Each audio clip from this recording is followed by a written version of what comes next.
you've got sticky flaps. Good to know. Yeah. So what did you think of the car? Welcome to Donington Park. We're having an evening track day, and this is my first time actually in an Alfa Romeo Giulia. So this is the fancy pants Ferrari engine one, so I'm really excited. And Donington Park's an absolutely fabulous track. Lots of sweeping corners, a lot of elevation change. I think this is the Ferrari engine one, so I just check. Wristband's good. I've just leapt in this.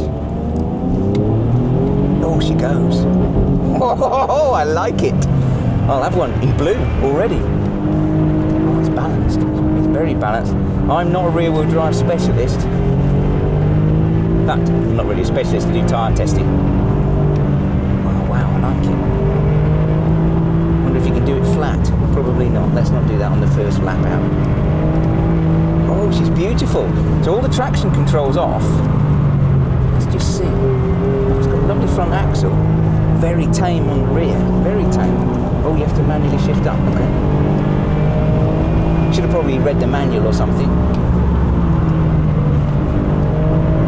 Oh, yeah, it's nice. Nice. Steering's very, very linear. Very small changes. Very positionable. I can just tuck the back out. Oh, yeah. What have we got here? Bucket load of BMWs. I like the gearbox.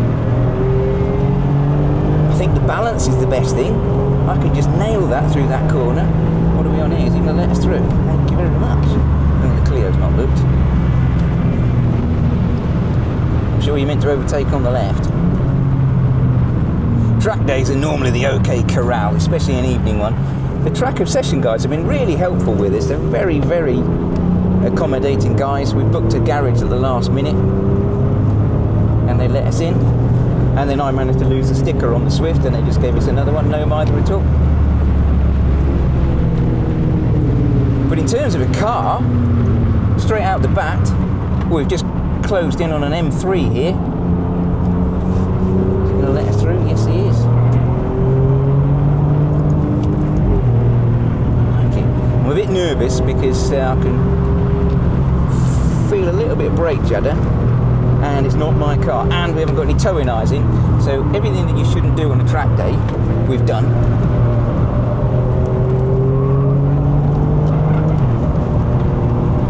But this is a very, very nice car. I'm not quite sure how much Adam paid for it.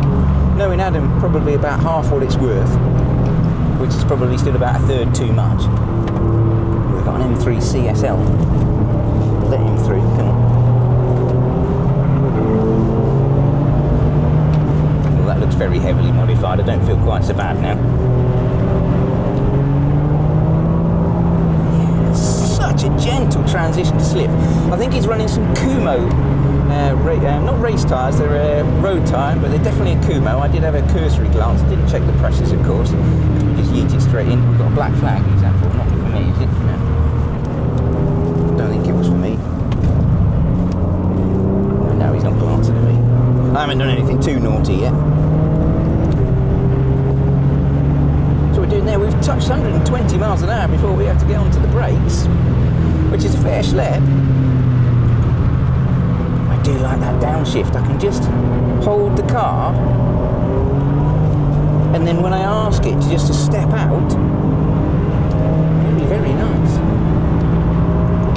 You could certainly go to the shops very quickly. And it sounds nice. I must admit though, I was expecting a little bit more theatre from that Ferrari engine, because that's basically where the engine's from. It is a Ferrari engine. It's got a couple of pots knocked off, but if anyone knows how an engine works, you would think it would be Ferrari. But this feels so delicately balanced. Nose weight's nice, rear axle weight's nice. We've got 1954 in front of us in the form of a Lotus. Him, clattered the limiter again. I'm a bit of a Volkswagen guy, so I'm used to ignoring the upshift and letting the car do it for me. Stretch your legs. I've not been counting the laps either. You probably should have paid a little bit more attention to that with it being a track day. There's a bit of a rumble from the brakes, but everything feels good. And there's a lot more in this. I'm not pushing very hard. We're very quickly reeling stuff in. You have to be so careful on the track day because there's a significant difference in driver ability, vehicle ability and speed, and what you don't want to be doing is going and causing a lot of upset by throwing it into the gravel. I do like this. I'm hoping this little Clio is going to yield to us in a minute because he is holding us up now. But I can just position the car exactly where I want. I'm going to try that in a higher gear. Just squeeze a bit more throttle on. All over him, are we? Come on, you surrender monkey French junk, get out of my way. I don't care if you've got a Nürburgring sticker, you can't drive a grease stick up a dead dog's body. Thank you.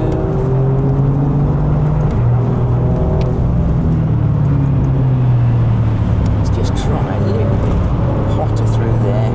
I've tightened the corner too much because I don't quite trust myself in the car yet, but as a test driver I always like to have a little bit of extra road, because if it goes awry I can at least then deal with it because I've got some extra space. Oh, there's Adam in my Swift.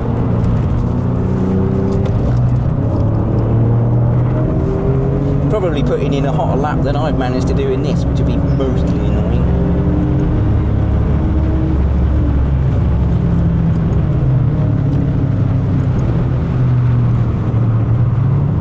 I think we'll send it round for a couple more and then we'll go in, because hopefully Adam's got some data for me.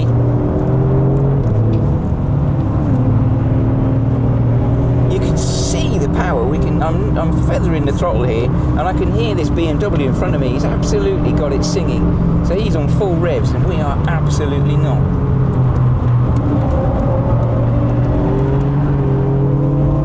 We are now, and we just reel him in. Well, I think I'll let it cool down because basically we're into a load of traffic. And I'm actually very impressed. It's not often I'm speechless. I'm still not speechless. But this is a really nicely balanced car. I've driven a few rear-wheel drive cars, mainly BMWs, and obviously they are the ultimate driving machine, they say, a BMW. And you always wonder, you see the hype, the hype that the Italians get. You think, oh, is it really that good? And I think it is that good. I've just jumped straight in this, gone straight out, paid absolutely scant interest at all in any of the safety aspects, making sure the car's actually road legal or useful in any way, shape or form, and yeeted it round a track. And she's absolutely on point. She's lovely. The position of the steering, the seating position, I thought was a bit strange when I first drove it. You're a bit leaned back. The Italians must have short legs and long arms, but it just works, and I'm lovely and comfortable. The seats are nice and supportive. Obviously I'm wearing a race suit because we're doing some stuff with the racing car, but you could be quite happily going around here in some loafers, shorts and an open neck shirt. Beautiful. I've enjoyed it, so thanks Adam. I've cooked your brakes, wrecked your tyres, probably got your black flag and tormented you on your lack of inches, but hey, can't have it all, can you? Cheers, bud. So what did you think of the car? I loved it actually, Adam. Obviously we came here to do a little bit of other work and then piggybacked it with this. I've wanted to drive one of these for quite a long time. I did nearly buy one a while ago, and you know when you always think, is it as good as the hype? Yeah. And you're like, oh, because it's got the Ferrari-derived engine and this, and you always think, oh, yeah, it's probably a lot of journalists talking and going on about it. And you go on the forums, which is always a mistake, because if you go on the forums, they all blow up, or they've got the wrong everything, and it's just a disaster. Yeah. No one ever goes on a forum and says something's mega, do they? It's always like, why does my gearbox make a funny noise? Or, yeah. And straight off the bat, did everything you shouldn't do, just made absolutely no checks whatsoever, didn't even look at what the tyres were, what the presses were. Did we look at the brake pads? No. Only the warning light on the dashboard. Yeah, you saw the warning light, yeah. Straight off the bat, and just basically had a good old yeet round the track and loved it. The thing is, I already knew the engine was mega from the road, but you can't. It's such a capable car, is it? You can't really take it to the limit on the road. Oh, absolutely not. You're going to get banned. But the chassis is really good, huh? I was surprised by. I'm not going to say compliant because it wasn't particularly compliant. It wasn't soft, but the balance was very easy to judge. If you were to drive this quickly on a road, on a B road, or it's probably somewhere like the Isle of Man, you wouldn't be nervous of it. you know, you think, well, some cars are a bit edgy and a bit twitchy and you wouldn't want to drive them too fast on the road. I'm a test driver, so I always give quite a lot of gap in case something doesn't work. My lines are not racing lines, they're test driver's lines, so there's a margin of error. He's very quick.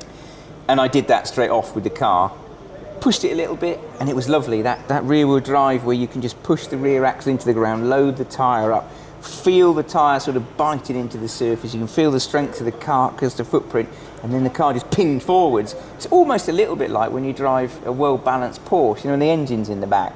Because I did expect it to be a lot more snappy, a lot more pendulum, a lot more overshoot.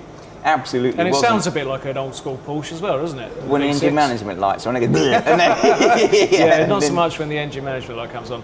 But yeah, it was kind of a bit of fun. We're going to try to get down to I'm going to the Nürburgring. Ray can't make it, but we'll try and get down there another time. Yeah, I think we definitely need to do that. And we should definitely do a little bit more sort of playing around. Yeah. And Ray's also started a YouTube channel called The Driven Engineer. The Driven Engineer. Is it actually live yet? Possibly. Make it live, and then if people want to subscribe, go and subscribe. Yeah, so that's a little bit more about the technical stuff. So I'm not subscribed to it because it's of no interest to me whatsoever. You might find it interesting. It's well above your head, like a few things. It's not very often I get to tease somebody about lacking on inches. So. Cheers, Ray. Been great. Thanks for lending it to me, buddy. See you later.